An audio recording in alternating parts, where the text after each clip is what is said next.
So next up is Amanda Vinicky. She is a political reporter, State House Bureau Chief for Illinois Public Radio and Springfield's NPR affiliate for WUIS. We are going to talk a little bit about the state government and where we stand. Guys, please welcome to the stage Amanda Vinicky.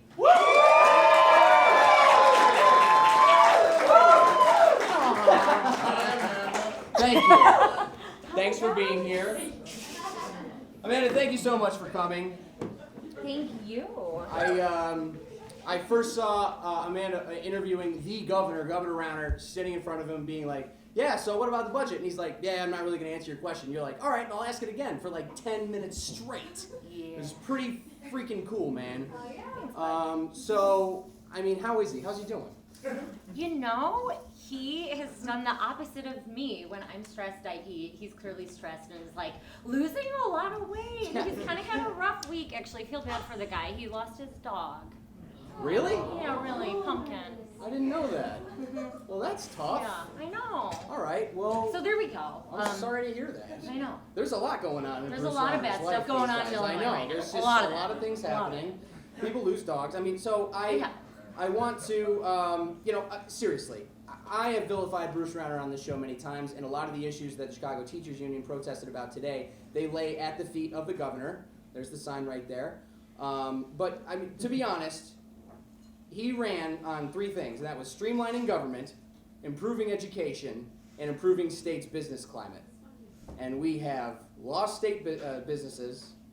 Education is kind of goofy right now, and government is anything but streamlined.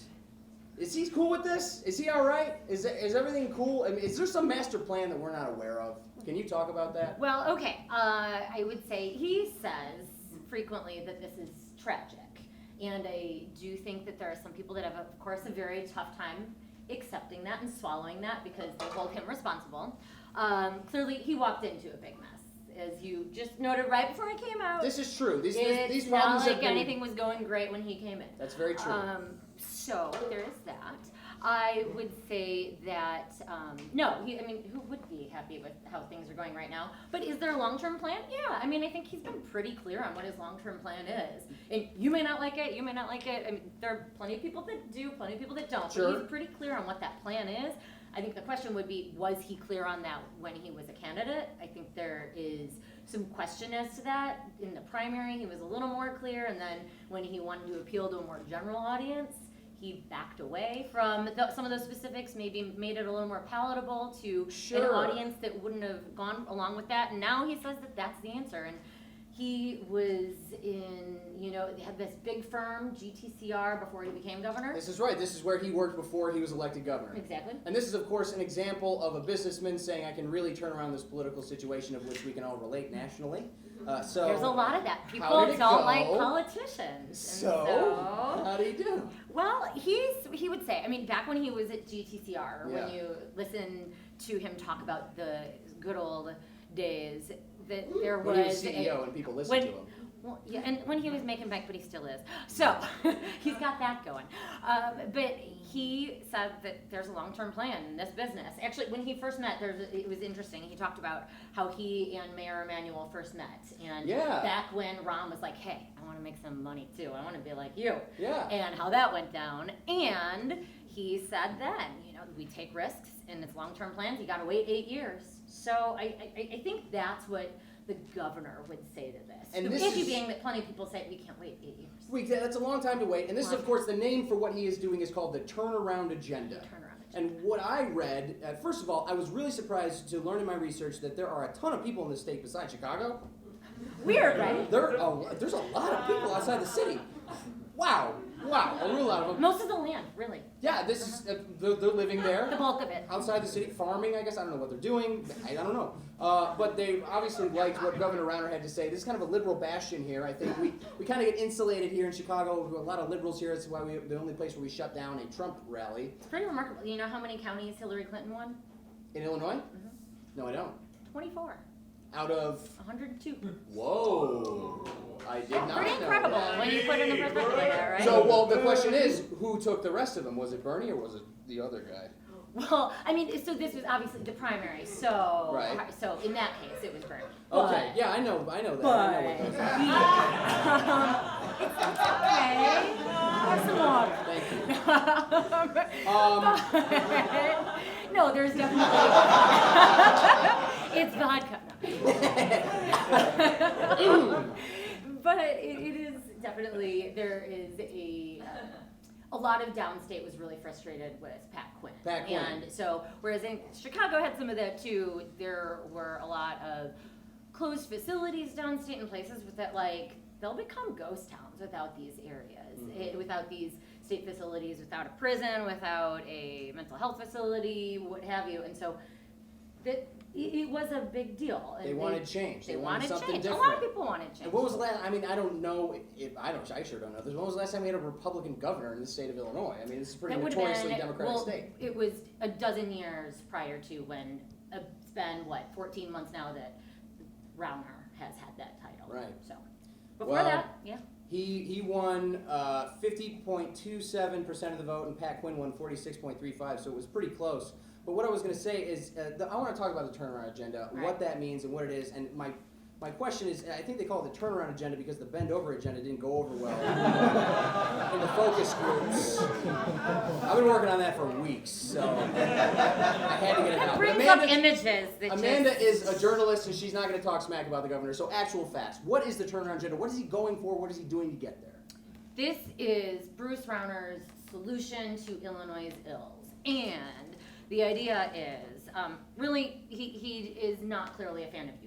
He would say that it's not the unions themselves, it's these government union bosses. And he thinks that there is a corrupt deal when you have public unions, so, public employees, that then can go around and give to the people that decide how much money their contracts will be. So that really is a big part of the cog here. Workers having a say in how much money they make, how many hours they work.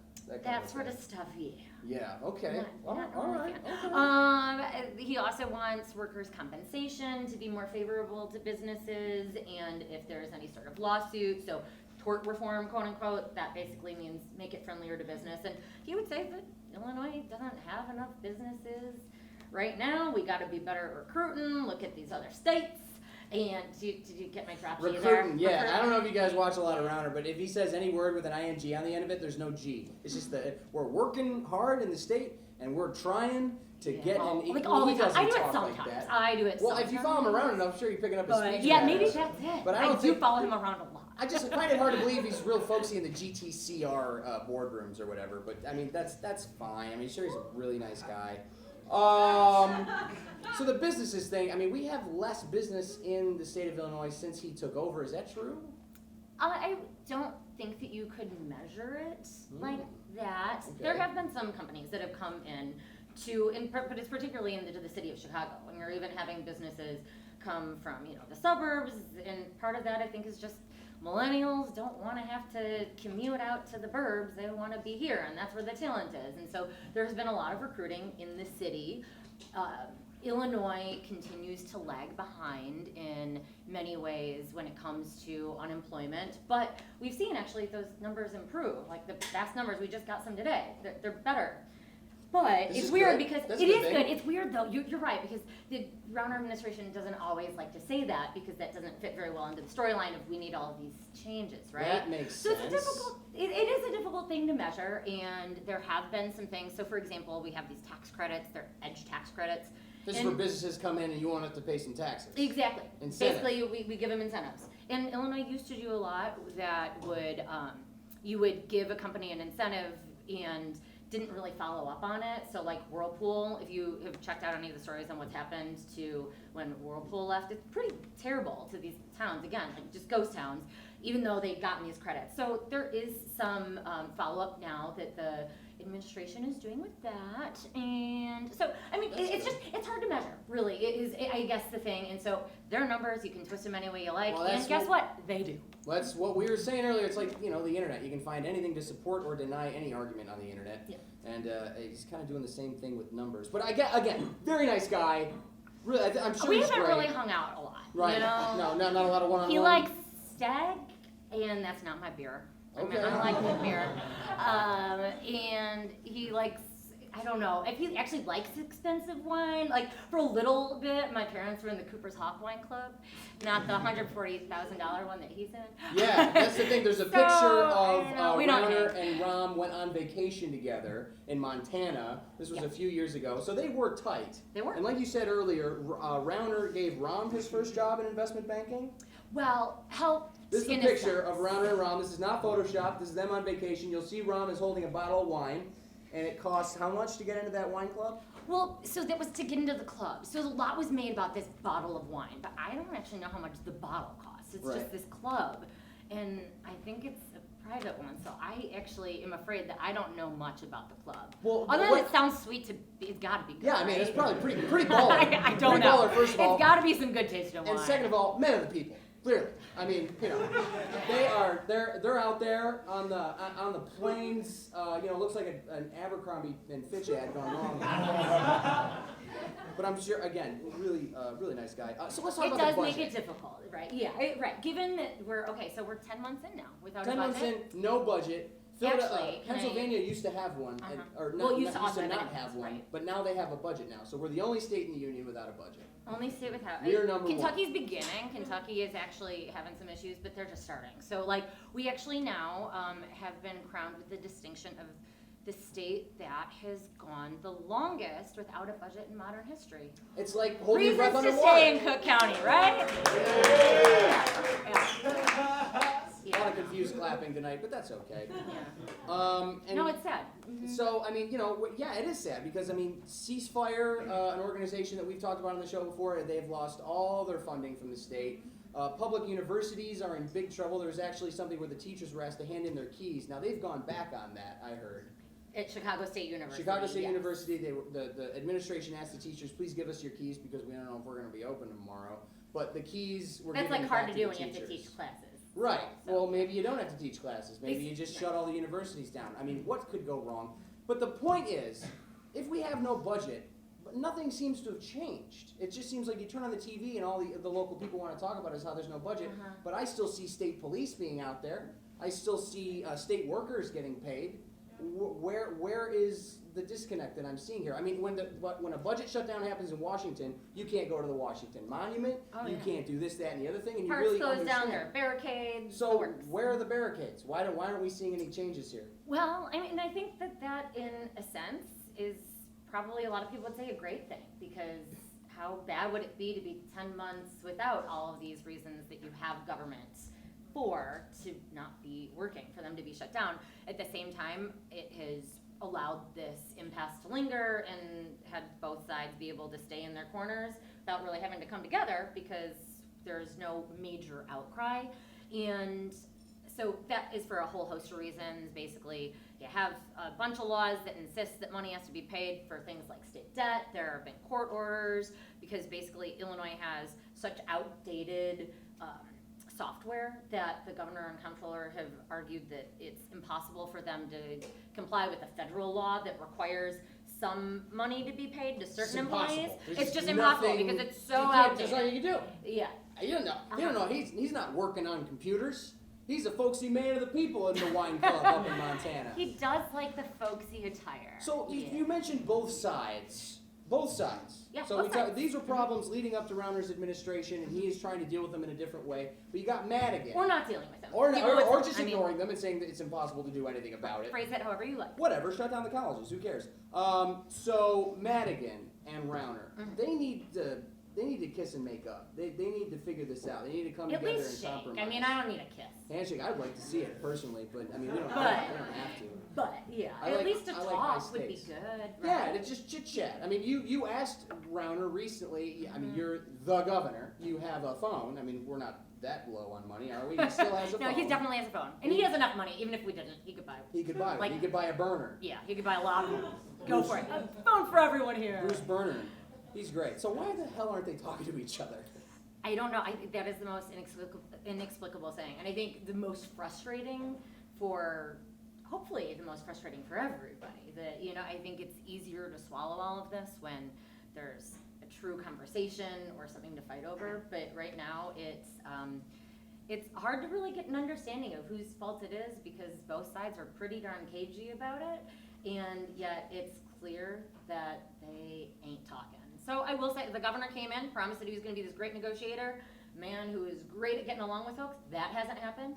That said, I think that Speaker Madigan is one who you'll hear Rauner tell a story that he and former Governor Jim Edgar had gotten along great, and then when Edgar became governor, went however many months without talking as well. So I think there's blame to go on both sides there. Certainly, and, certainly. Everybody should be pissed. I mean, yeah, I mean, we're not going to vilify Rauner, but we're going to vilify the politicians in general. Yeah. But you got people like Will Guzzardi. We've had Will Guzzardi on the show. He's a progressive guy. He's a person who wants to get money back into the schools and take care of the kids and, you know, the mental health facilities. I mean, so he is working in the system to make that happen. What can people outside of the system do? Can you suggest anything? Should we go to Rauner's farm or his Abercrombie outlet or wherever it is he buys those shirts and just... I'm guessing they're not Abercrombie. I think he's kind of cheap when it comes to the clothes. He's kind of cheap? I think. Other than that Carhartt jacket, that's my impression. I have been Sorry, Governor, style. Maybe. No, I mean, it would probably look bad if we had no budget for 10 months But and we wore a tux around. So that I makes don't know. sense. I guess I'm not going to necessarily offer advice, but I will say that I think it is difficult for even people within the system, and that would be on both sides, be it for, new progressives like Will Guzzardi, or for, like a downstate Republican that's been in office for a couple of decades. There have been attempts from the quote-unquote rank and file that have risen to the top and were evidently not thought of by the powers on high. And maybe, I guess, just stay informed, vote in the general election. There are a whole bunch of times, however, where there isn't any actual competition, or the competition's already over. The big race is during the primary. A lot of put folks that pressure on. running unopposed.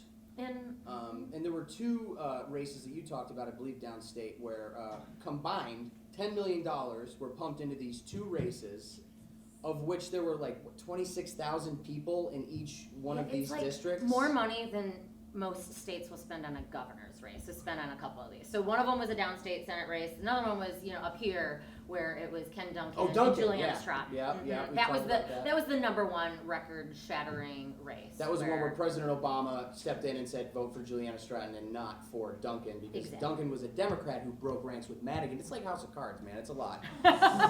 But, if you're spending $10 million on two races, even if you have some money to throw around in a local election, you're not going to be able to stand up to that kind of money. So, they're not buying elections. But well, I mean, both of those, they were high dollar races.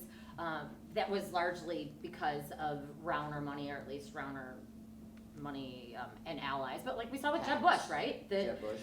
All of these money doesn't always work. It's true. It does a lot. I don't think that we would have a Governor Rauner right now if it weren't for his own money, and that's not a negative or a positive, just the facts. I mean, he largely self-funded his own campaign. So sometimes clearly it does work. But in those two instances, it didn't.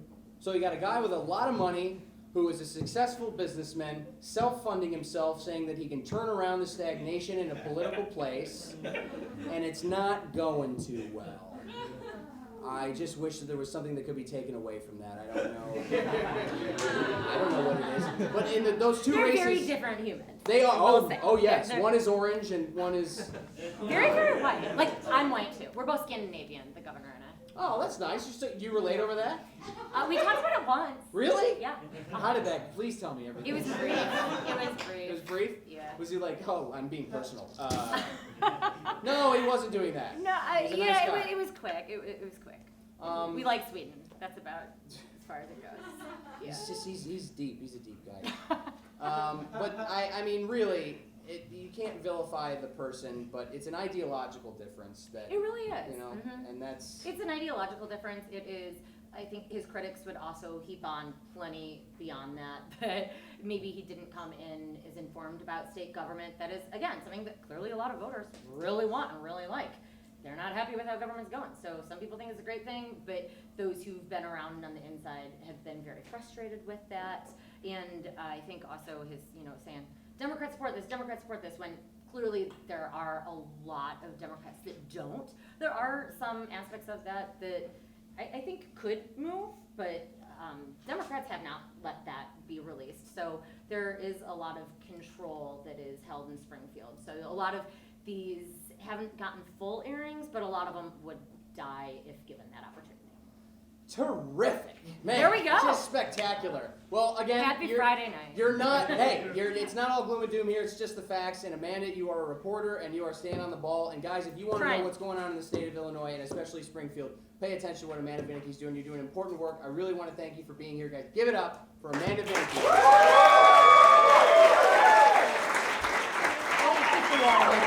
you. I need it.